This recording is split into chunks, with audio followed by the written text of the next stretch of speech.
Señora presidenta, señorías, señor secretario de Estado. Empezaré diciendo que, a diferencia de lo que afirma el Gobierno, se celebra este Consejo de octubre en el marco de una situación que entiendo no excesivamente lejana al pesimismo en lo relativo al futuro de Europa.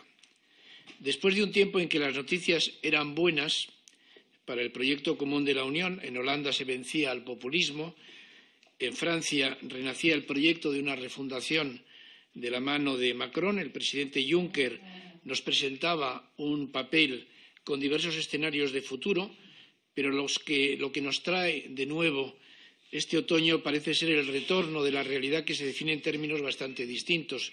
Le pondré algunos ejemplos. El Brexit se encuentra estancado, las divisiones en el gobierno conservador británico, producto de la lucha por el poder entre los Tories, una división política más o menos real, o más bien una táctica para llevar las negociaciones al precipicio y así obtener un acuerdo in extremis o las dos cosas a la vez, en todo caso parece llevarnos por momentos a un Brexit duro, sin acuerdos y en perjuicio especialmente de los ciudadanos, primero, pero también de las empresas. Otro ejemplo, las elecciones alemanas no han salido del todo bien. El castigo a la gran coalición y la entrada en el Parlamento de la AfD obligan a un difícil pacto que inaugura precisamente una dinámica que fortalezca a la Unión Europea en los términos previstos en las situaciones que le decía en un principio.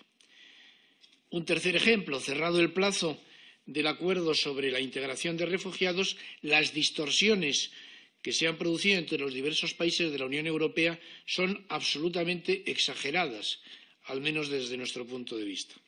Algunos países se han negado incluso a recibir refugiados. En otros casos, el de España, apenas han superado el triste porcentaje del 10%, en tanto que Alemania ha admitido a 1 millón de refugiados. ¿Dónde está, señor secretario de Estado, el concepto de una Europa igualitaria en su solidaridad? Un concepto, por cierto, fundamental para el futuro del proyecto. Y por si fuera poco, y me voy a hacer eco también de otras manifestaciones de otros portavoces, por si fuera poco, insisto, es ahora España la generadora de problemas. Los actuales gobernantes de Cataluña no solo han declarado un golpe de Estado a las instituciones españolas, lo han hecho también respecto de las instituciones europeas, en mi opinión. Como todos ustedes saben, en el artículo 4.2 del Tratado de la Unión Europea se garantiza el respeto a la integridad territorial de sus Estados. Y, como ha dicho muy recientemente el presidente de la Comisión, detrás del independentismo catalán estaría la atomización, la balcanización de Europa. 90 Estados negociando en la misma mesa. En definitiva, el punto y final del proyecto europeo. Se supone que habrá algún debate al respecto. En este mismo Consejo advertimos que hay algunos socios en la Unión Europea que no parecen demasiado bien informados y me gustaría saber qué piensa y qué está haciendo el Gobierno al respecto. Habrá que añadir a las malas noticias el resultado de las elecciones en Austria, en las que el populismo xenófobo ha empatado prácticamente con los socialdemócratas y amenaza con entrar en el gobierno de ese país. Y nuestro gobierno se apunta al optimismo moderado. ¿Dónde estamos? ¿Cuál es realmente el estado de salud de Europa? Bien, en relación con los distintos aspectos en los que entra en la agenda, en la medida que tampoco hay excesivo tiempo para desarrollarlo, quería referirme fundamentalmente a lo siguiente. En cuanto al Brexit, que el elemento que hace referencia al cheque, a la diferencia a pagar por parte del Reino Unido por los distintos conceptos y los compromisos que ha asumido el Reino Unido a lo largo de su historia dentro de la Unión Europea, no es una especie de castigo o no constituye un castigo una sanción que realiza la Unión Europea a un país que quiere abandonar la Unión, sino es simplemente el pago que el Reino Unido debe hacer por los compromisos que ha adoptado. Por lo tanto, no se trata de aplicarse o apuntarse a una política de rebajas para tratar de resolver otro tipo de problemas, sino que los británicos deben reconocer que eso es algo que deben a la Unión Europea y que no es simplemente un elemento más, una especie de sanción que le planteemos. En el marco de la defensa, yo sí quisiera referirme a la necesidad, lo decía el líder de nuestro grupo en el Parlamento Europeo, el señor Verhofstadt, en su discurso, el reciente discurso en el Estado de la Unión, que se refirió a un ejército europeo. Debo decir que estamos muy lejos de ello, pero que, en todo caso, nuestra posición es cuanta más integración, mejor, entre otras cosas, porque así se ahorrarán costes. En relación con Turquía, señalarle al secretario de Estado que, sin perjuicio de las cautelas que plantea el Gobierno, tengan ustedes bien presente que desde el fallido golpe de Estado en Turquía de julio del año 2016, más de 100.000 funcionarios han sido despedidos de sus puestos de trabajo, más de 50.000 personas, incluidos periodistas, abogados, defensores de derechos humanos y académicos, han sido encarcelados y están a la espera de juicio. Están todavía a la espera de juicio, muchos de ellos en un tiempo sobreabundante en relación con este criterio. 150.000 personas más están siendo investigadas en un contexto de represión masiva de los derechos humanos y de las libertades.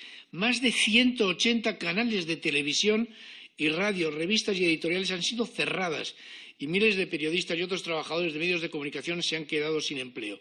Cuando se sienten ustedes en el Consejo, tenga, por favor, señor secretario de Estado, plena consciencia de lo que le estoy diciendo. Por otra parte, me hablaba de Irán, me hablaba del acuerdo nuclear.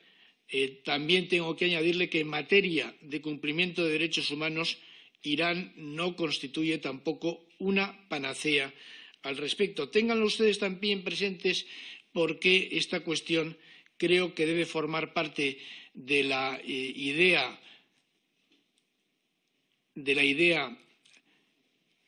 no, me estaba parándome porque no sé si el señor secretario de Estado a quien me dirijo me está atendiendo o atiende a la señora presidenta. Bueno, en todo caso, que efectivamente no es Irán el paradigma en la defensa de los derechos humanos, sin perjuicio de que algunos grupos parlamentarios o algún grupo parlamentario en esta Cámara opine otra cosa.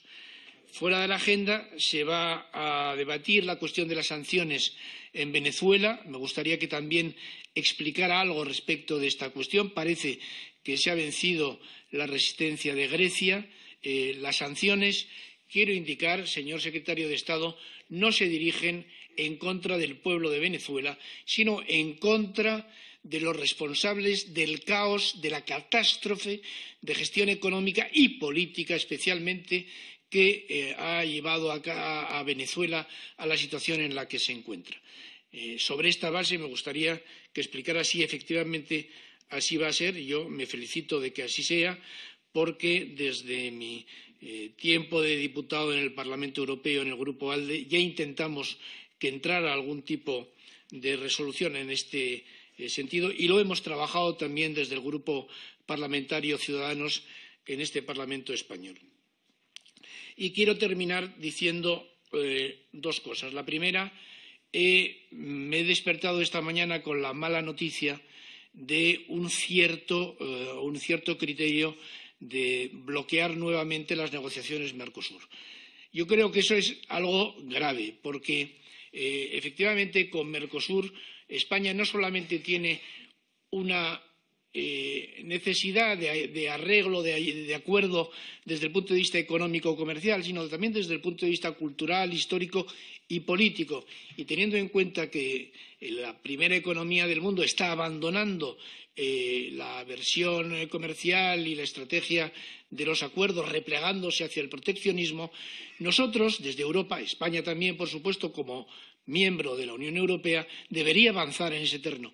Creo, señor secretario de Estado, que sería un error bloquear de nuevo las negociaciones Mercosur. Y finalmente, para terminar, decir, señor secretario, que es importante que nos abonemos a una cierta posición, no le diré de depresión en relación de lo que está ocurriendo en Europa y para su futuro, pero sí desde un cierto escepticismo en cuanto a que no estamos en el mejor momento y que conviene ser más proactivos, trabajar con mayor intensidad si queremos una Europa que sea a la vez mayor en cuanto a sus competencias y mejor en la gestión de las mismas. Y también hacerlo, si me lo permite, desde el trabajo por mejorar el proyecto nacional.